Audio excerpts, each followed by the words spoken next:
back in Arizona and put such a whopping on to Arizona State? I mean, it was fun. It was a good homecoming. Come back here and the defense is supposed to be really able to keep up their tempo, and they're supposed to be really tough and stuff, and they were. And I think we just did a really good job of executing tonight, and it's fun to do that in front of a bunch of people that I know and love from the area. So it was good. First series sort of went the wrong direction, but Will Sutton goes down.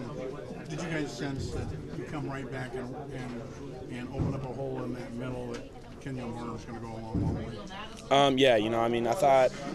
I was on the backside of that play, and I really felt like we were going to have that play locked down, and me and Ryan Clanton on the backside, I felt like we did a good job, but you can't account for everything on the defensive line. There's 5 guys out there, and there's 5 of us too, so we didn't really get it locked down like we should have, and it led to the fumble. So how much of a difference was it without Sutton out there? I mean, you only get to see plays with him. Like say you're not sure. I'm sure it had a psychological effect on that defensive line.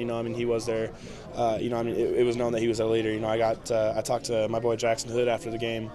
And he said after he went down, they lost a lot of drive. So, I think that's the only factor I really could see right now, just because we weren't able to see how he played, and so I think the psychological factor was more than anything. What was the message in the huddle, not the huddle obviously, but going back on the sideline after that fumble, and then they score on the next? It was just really we just had to, we were also like, hey, let that one go. It just happened.